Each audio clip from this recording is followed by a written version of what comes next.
Buonasera dalla redazione del TG10, i titoli, gli argomenti che tratteremo in questa edizione del nostro telegiornale.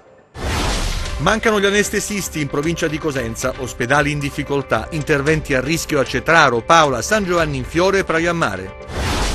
Hanno forzato il cancello d'ingresso dell'impianto Abate Marco e hanno danneggiato apparecchiature idrauliche ed elettriche. I carabinieri indagano sull'episodio. Procuratore Facciolla lancia l'allarme per il depuratore di Rossano. Sta collassando, il mare rischia di essere inondato dai liquami. La Corte di Cassazione apre uno spiraglio per Mimmo Lucano, ma intanto l'ex sindaco dovrà risiedere fuori dai confini di Riace.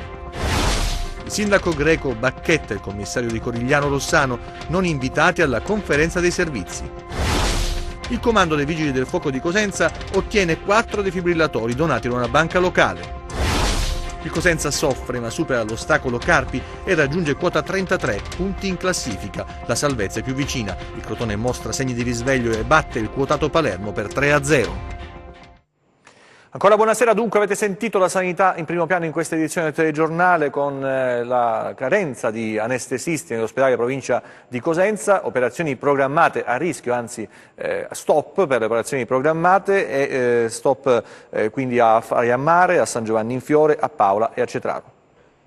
Solo qualche giorno fa vi abbiamo mostrato le immagini delle nuove sale operatorie dell'ospedale di Paola. Sembrava che dopo un mese e mezzo di disagi si potesse finalmente riprendere l'attività chirurgica e snellire le liste d'attesa, ed invece non c'è pace per la sanità nel Cosentino. E di oggi la notizia che gli anestesisti sono pochi e che quindi nelle strutture di Cetraro Paola, San Giovanni in Fiore e Praia Mare dal 1° marzo, cioè da venerdì, saranno effettuati solo interventi in emergenza-urgenza e non interventi cosiddetti in elezione, ossia gli interventi programmati.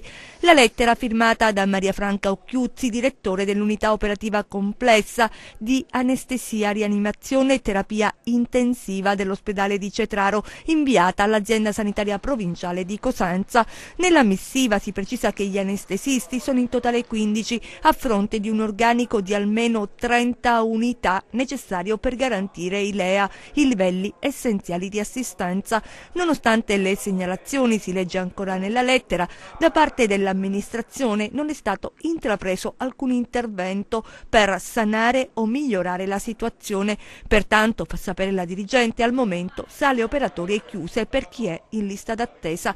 Restano le domande, la carenza di personale si trascina da tempo, si è cercato di fronteggiare le emergenze. Perché si è deciso ora di far pesare questo sui cittadini?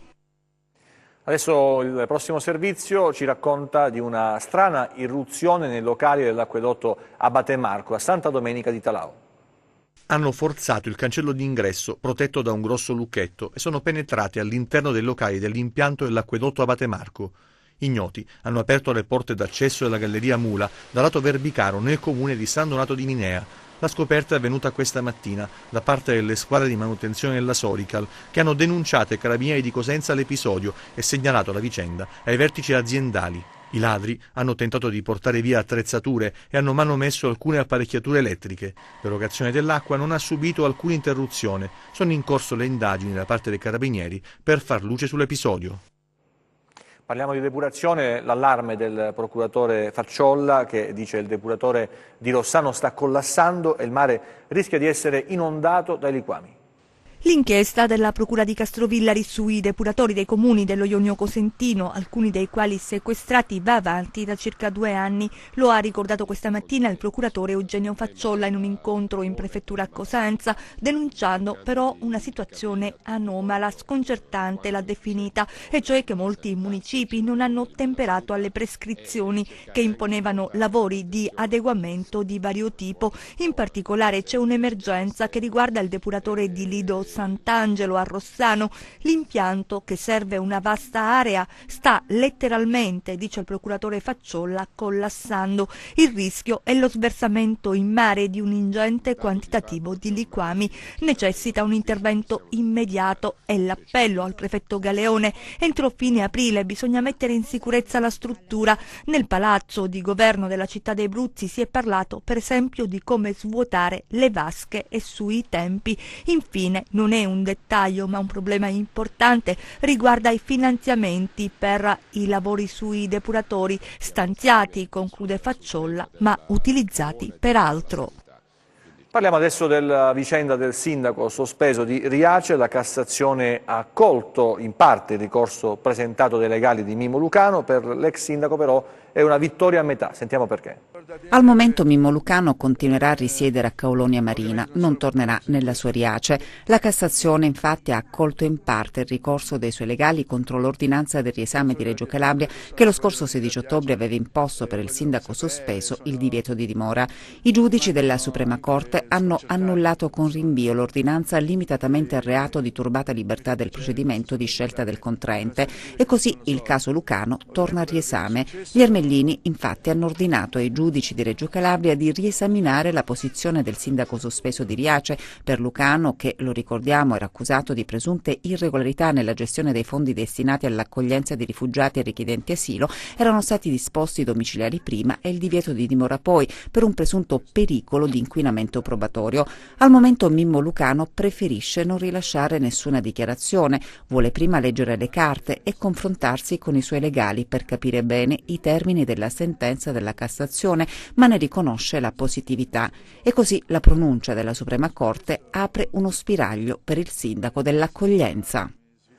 Altra vicenda che riguarda un altro primo cittadino, in questo caso il sindaco di Cariati, Filomena Greco, che bacchetta il commissario ad acta di Corigliano Rossano e dice: non siamo stati invitati alla conferenza dei servizi. Vediamo. Il sindaco Greco ha chiesto al commissario ad acta di spostare la conferenza di servizi in merito all'ampliamento della discarica di Scala Coeli. Lei ha ricevuto comunicazione in merito a questo? È stata invitata oppure no? Sa se è stata spostata questa conferenza di servizi? No, io no, sarei andata volentieri se fossi stata invitata, anche perché il nuovo commissario rispetto al precedente non ha ritenuto di invitare gli uditori. Cariati, stranamente, anche questo è stato considerato un paese uditore, quindi non fa parte della conferenza dei servizi, ma può soltanto assistervi. Purtroppo il nuovo commissario ha ritenuto che il comune di Cariati non dovesse partecipare alla conferenza dei servizi e quindi non ha ritenuto di non invitarci. Sindaco, perché è importante che i territori siano presenti a questi tavoli di confronto, questa conferenza di servizi? Poi lei fra l'altro è stata delegata da parte dei comuni limitrofi a farsi proprio da portavoce per la discarica di Scala Coeli. La partecipazione dei territori è fondamentale quando si tratta di un'opera così importante ed impattante all'interno del territorio. Sì, noi abbiamo fatto un consiglio comunale, un ennesimo consiglio comunale aperto a tutti i sindaci del territorio, i quali hanno partecipato e mi hanno delegata a rappresentare la loro contrarietà, quindi la contrarietà di tutto il territorio, ma non soltanto i paesi della provincia di Cosenza, ma anche quelli della provincia di Crotone, proprio per l'impatto negativo che l'ampliamento della discarica avrebbe sul nostro territorio. Noi sindaci dobbiamo proteggere, tutelare, valorizzare i nostri territori. E anche nei nostri programmi elettorali tutti noi abbiamo messo la valorizzazione di quelli che sono i nostri beni più importanti, archeologici, l'enogastronomia, tutto ciò che valorizza poi il turismo, che porta qui del turismo. Facendo una cosa del genere ovviamente hanno imbavagliato coloro che rappresentano effettivamente il territorio, cioè i sindaci che sono portavoce dei loro cittadini. Alla Messia Terme è stata presentata nella sede regionale del PD la lista Calabria con Zingaretti in corsa per le primarie del partito del 3 marzo prossimo. Ecco i candidati della lista Calabria con Nicola Zingaretti, presentata nella sede regionale del PD alla Mezzia Terme in vista delle primarie del Partito Democratico del prossimo 3 marzo, alla presenza dei promotori dell'aggregazione, il consigliere regionale Carlo Guccione e il dirigente del partito Bruno Censore, già parlamentare nella scorsa legislatura. All'incontro hanno partecipato i candidati dei 3 collegi della Calabria. Giuseppe Mazzuca, capolista del collegio di Cosenza, è convinto che con la mozione di Nicola Zingaretti si potranno allargare i consensi del centrosinistra. Pensiamo che senza questa lista difficilmente avrebbe raggiunto il 51% dei consensi in Calabria. Quindi nasce con uno spirito costruttivo, non contro nessuno, ma per far sì che ci siano più forze che si avvicinino alla causa di Nicola Zingaretti. I nostri avversari li abbiamo al di fuori, non all'interno del PD. In questo momento gli avversari nostri sono la coalizione giallo-verde della Lega e dei Pentastellati. È chiaro che dal 4 di marzo, dopo la vittoria, perché sono convinto che Nicola Zingaretti vincerà tranquillamente le primarie, si aprirà una nuova fase, si avvierà nella prima data utile il congresso regionale e lì nel congresso regionale è quella la sede deputata per poter discutere dei futuri assetti della regione e per il voto delle prossime regionali, che è l'appuntamento più importante. Per Brunello Censore promuovere Zingaretti in Calabria rappresenta un atto di coraggio. Noi ci siamo assunti una grande responsabilità, quella di allargare il fronte democratico e quindi di far vincere Nicola Zingaretti in Calabria, ma oltre che un atto di coraggio questo vuole essere un monito anche rispetto a chi ha governato il partito in questi anni in Calabria, e non mi riferisco solo a Magorno, ma mi riferisco a tutto il gruppo dirigente, a questo gruppo ristretto che ha governato la regione e il partito. I risultati sono sotto gli occhi di tutti, non abbiamo vinto una competizione provinciale, non abbiamo vinto una competizione nelle città importanti, un gruppo ristretto che ha fatto il suo tempo e che è giusto che in Calabria si facciano avanti le forze nuove. Adesso la pagina del lavoro. Oggi ci occupiamo della vertenza dei lavoratori dell'Abramo Customer Care di Crotone. Sono 1000 i posti a rischio. Dal tavolo in prefettura l'appello al governo.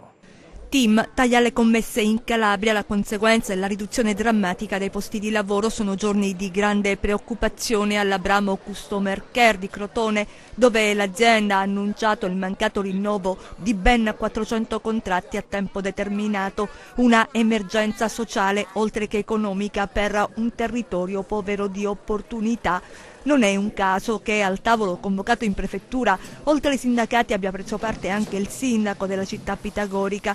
Dal tavolo, a sorpresa, è emersa un'ulteriore criticità. Siamo venuti qui per affrontare un problema e ce ne siamo trovati sul tavolo uno ben più grosso. Agli esuberi praticamente che già conoscevamo, i 400 lavoratori che sostanzialmente non sono stati confermati, si aggiungono oggi altri 600 esuberi dichiarati dall'azienda. Questa volta addirittura questi esuberi colpiranno la manodopera a tempo indeterminato, quindi chi magari considerava il suo posto di lavoro sicuro, oggi questo non possiamo più garantirlo. L'azienda spiega cosa ha portato alla riduzione del volume d'affari. Stiamo lavorando in accordo con le organizzazioni sindacali, con il governo e con i nostri committenti per cercare delle soluzioni ottimali per far fronte a questo calo di volumi che ci sono in tutta Italia e impattano su tutte le aziende del settore. Gli impegni del prefetto e una nuova riunione. Intanto i lavoratori restano in attesa. Abbiamo chiesto al prefetto di farsi garante presso il ministro Di Maio affinché prenda in mano questa situazione e trovi delle soluzioni. Soprattutto deve chiamare TIM e dirgli di rispettare l'accordo che egli stesso ha firmato. Deve intervenire il governo sulle decisioni di Telecom, che in questi giorni sta presentando il piano industriale, quindi è il momento giusto. Non è da spettatore, non è da semplice componente istituzionale il governo che ha un ruolo in questo caso, bensì da titolare di quote societarie. Un regalo che aiuta il cuore e la salute pubblica da parte di un istituto di credito ai Vigili del Fuoco, donati 7 defibrillatori che saranno installati sui mezzi di primo soccorso.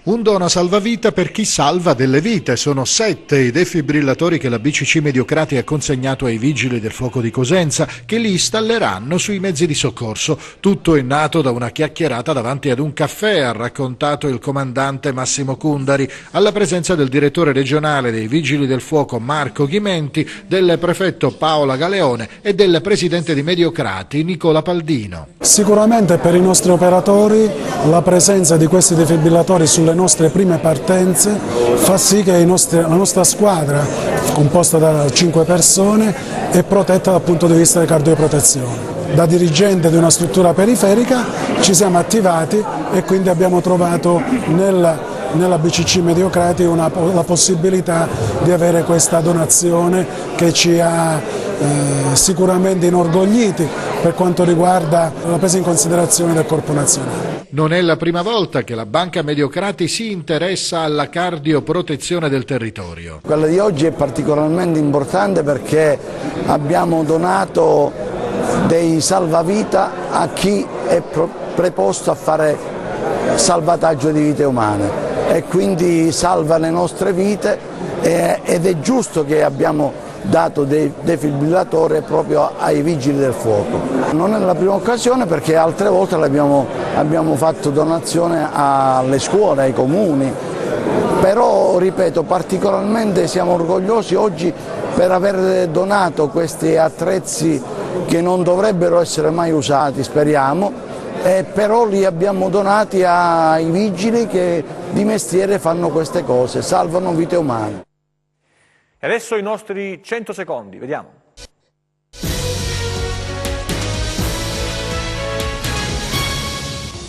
Da fuoco ad alcune sterpaglie provoca un incendio. Un uomo di Fiumefreddo Bruzio è stato denunciato dai militari della stazione Carabinieri Forestali di Longobardi. Le fiamme hanno interessato un costone ricoperto da specie tipiche della macchia mediterranea. Sul posto è intervenuta una squadra antincendio di Calabria Verde con un'autobotte che ha lavorato diverse ore per spegnere il rogo che ha interessato una superficie di circa 15.000 metri quadri. Il responsabile è stato individuato a seguito di mirate indagini.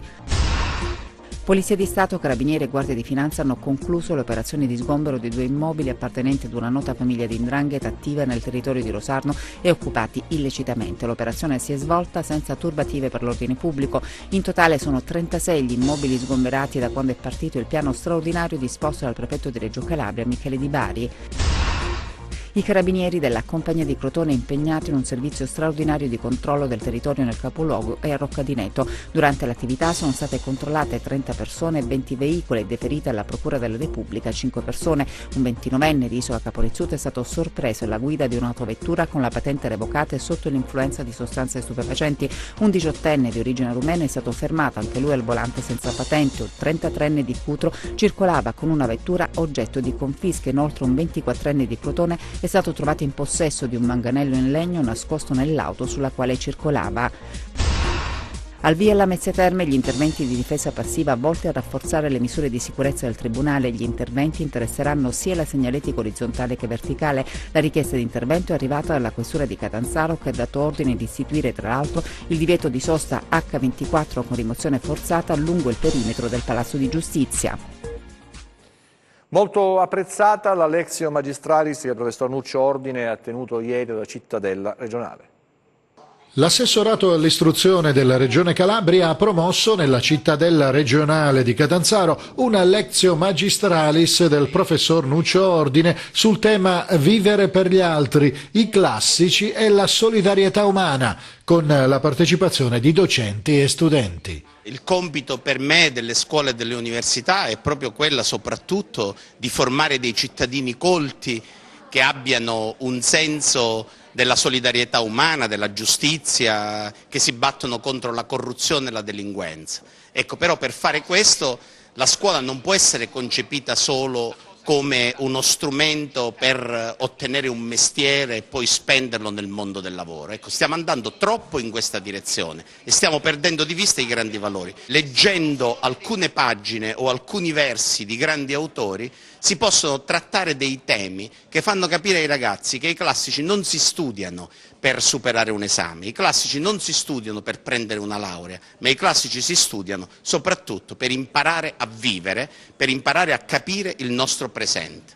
Il professor Ordine, attraverso la lettura di una serie di brani classici che hanno spaziato da Plutarco al Piccolo Principe, dall'Odissea di Omero ad Itaca di Cavafis fino all'Aurora di Nietzsche, ha suggerito alcune riflessioni sulla società attuale, l'importanza del tempo e dei riti contro la cultura della quantità e della velocità, l'elogio del difficile contro la tendenza all'abbassamento dei livelli in tutti i campi, il valore dell'amicizia contro la mistificazione dell'amicizia dei social forum. È stato un richiamo forte alla necessità di essere capaci di pensiero critico, perché studiare non significa giustamente conseguire un obiettivo strumentale, non solo quello, il lavoro è importante, ma io devo essere prima persona con la mia intelligenza, con la mia capacità di mettere in discussione me stesso e gli altri e con la mia capacità di chiedermi quando avviene qualcosa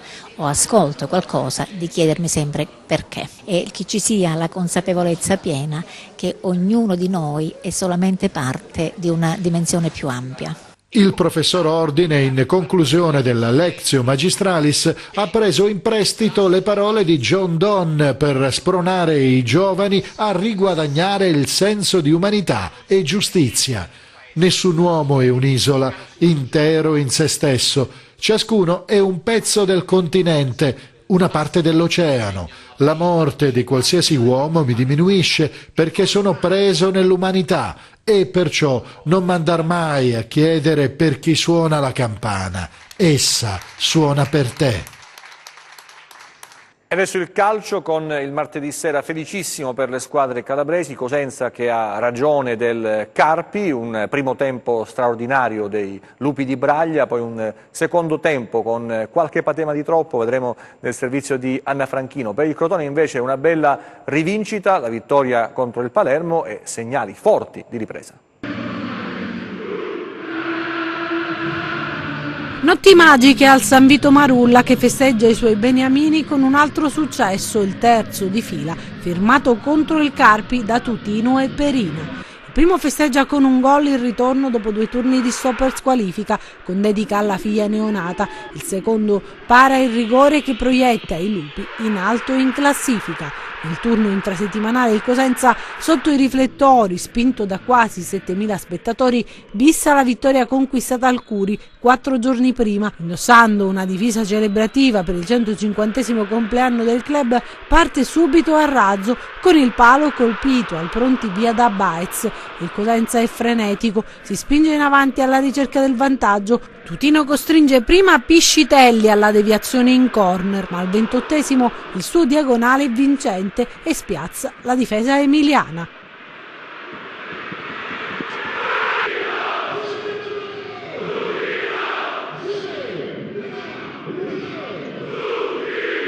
Poco prima del vantaggio Braia, costretto al cambio forzato con Izco, chiamato a sostituire un infortunato Bittante. Alla mezz'ora Sciaudone al volo impegna Piscitelli che smanaccia in corner. L'unica azione degli ospiti è affidata all'ex di turno Arrighini che al 40° a tu per tu con Perina si divora il gol del pari. Nella ripresa il Cosenza perde un po' di lucidità e dopo la conclusione di Sciaudone al 2° minuto che costringe l'estremo ospite al corner, il Carpi prende coraggio e prova a riequilibrare la sfida, prima con un colpo di testa di Marsura che sfiora il palo e poi Perina si fa trovare pronto su Piscitella nonostante le proteste per un presunto offside. Maniero, chiamato a sostituire Litteri, non riesce a trovare la deviazione vincente e nel recupero il pressing forsennato della squadra di Castori porta ad un'ingenuità in area rossoblu mentre Sciaudone recrimina per un fuorigioco, tocca con il braccio il pallone e per il direttore di gara è rigore. Sul dischetto si presenta Marsura che però si fa ipnotizzare da Perina, la sua parata fa esplodere la gioia del Marulla.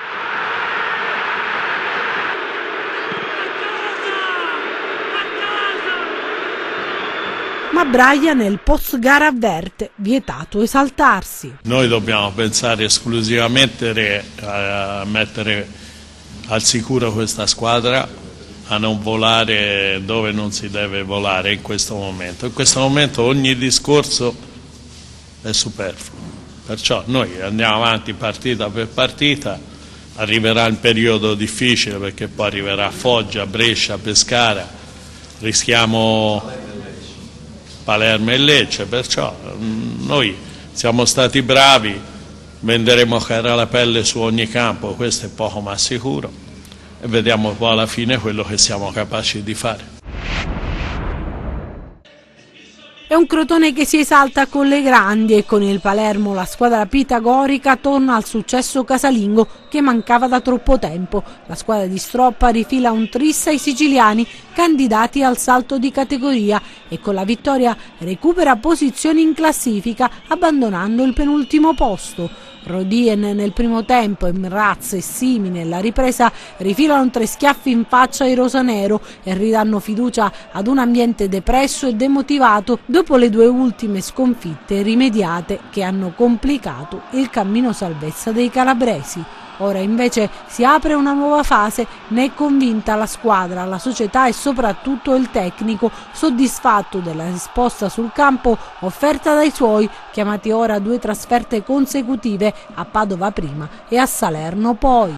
Secondo me siamo una squadra veramente molto competitiva, però non voglio star qui a elogiare troppo perché veramente la mia preoccupazione, giusta attenzione, non preoccupazione, è al proseguo del campionato. Quindi giusto fare i complimenti ai ragazzi che davanti alla gente di Crotone, ai nostri tifosi, hanno fatto una prestazione del genere e quindi è veramente una bella cosa. Poi, scusate, e poi sabato andiamo a Padova. Poi avremo qua in casa una partita ancora delicata. Si prosegue così, però è molto meglio proseguire così e avere un risultato del genere, una prestazione del genere, dovrebbe dare forza. Adesso basket sì, ma da un punto di vista diverso, il punto di vista del razzismo. Episodio di discriminazione avvenuto su un parquet in Puglia, la risposta della società a cui appartiene questo ragazzo che è stato difeso, coccolato, è stato rincuorato da una città intera. Sentiamo. Lo sport vince sul razzismo a Catanzaro, i ragazzi tengono in mano lo striscione che recita "Siamo tutti Markovic", il giovane cestista della Mastria Vending Virtus che ha indossato la fascia da capitano, vittima la scorsa settimana sul parquet del CUS Bari nel match valido per il campionato nazionale Under 18 di eccellenza di uno squallido episodio di discriminazione. In un palapule raggremito come non si vedeva da tempo, Catanzaro risponde presente con cori e striscioni, dice no ad ogni forma di razzismo. Stasera finalmente si ritorna a giocare dopo giorni di situazioni poco simpatiche. Purtroppo quello che è accaduto non è un episodio isolato, nel senso che nello sport, diciamo, negli ultimi periodi sono successe diverse cose. Lo sport deve rimanere tale. Noi come società abbiamo sempre, appoggiato, affrontato il problema dello straniero perché sono anni che ormai facciamo reclutamento anche in altri paesi. L'impianto sportivo di località Giovino, i giovani cestisti allenati dal duo Ceroni-Licalzi e quelli della Vivi Basket Napoli hanno dato vita ad un match brioso e divertente, terminato con il risultato di 77-64, ma a vincere è stato lo sport e la voglia di dire no a comportamenti che nulla hanno a che fare con i veri valori sportivi. Fortunatamente, il problema il ragazzo l'ha superato, gli è stato spiegato esattamente che è stato un gesto isolato e che ci auguriamo che sui campi di gioco tutto questo non si verifichi più. Adesso il meteo con le previsioni per le prossime ore, vediamo.